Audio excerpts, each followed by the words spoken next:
Chief justice of India DY Chandrachud ने supreme court में केरल के राज्यपाल और तमिलनाडु के राज्यपाल को जवाब तलब किया। मामला राज्यपालों की ओर से पास बिलों को मंजूरी देने में देरी से जुड़ा हुआ है, जिसे लेकर तमिलनाडु और केरल की सरकारों ने सुप्रीम कोर्ट में याचिका दायर की।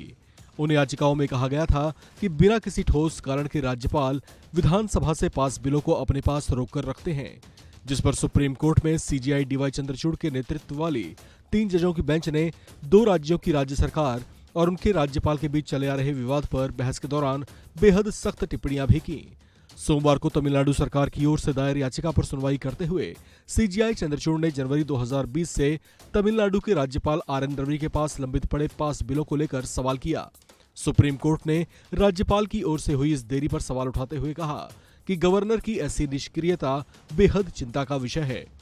इस मामले में बहस के दौरान सुप्रीम कोर्ट में ये बात भी रखी गई कि तमिलनाडु के राज्यपाल आर.एन. रवि ने पिछले 3 साल से अपने पास लंबित पड़े बिलों पर तब कार्रवाई की है, जब बीते 10 नवंबर को सुप्रीम कोर्ट ने पंजाब सरकार से जुड़े मामले में आदेश जारी किया था और पंजाब के राज्यपाल बनवारी लाल पुरोहित की ओर से पेश वकील से कड़े सवाल जवाब किए थे।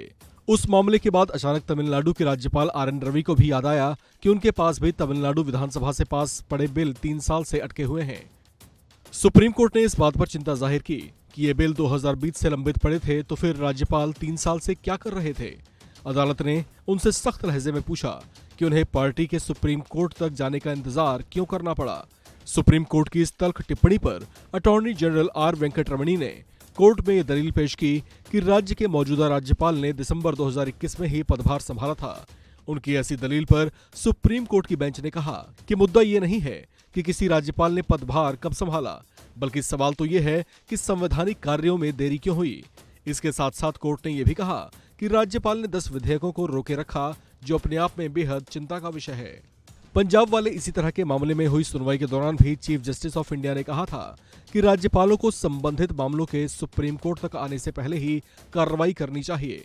सुप्रीम कोर्ट ने कड़ी टिप्पणी करते हुए कहा था कि कुछ राज्यपाल तभी काम करते हैं जब सुप्रीम कोर्ट में मामला आता है। उन्होंने अपनी उस टिप्पणी में कहा था कि राज्यपालों को अपने कर्तव्यों का एहसास होना चाहिए और ये भी समझना चाहिए कि वे जिस गरिमामयी पद पर आसीन है उसकी भी एक गरिमा है, जबकि वे जनता के निर्वाचित प्रतिनिधि नहीं हैं।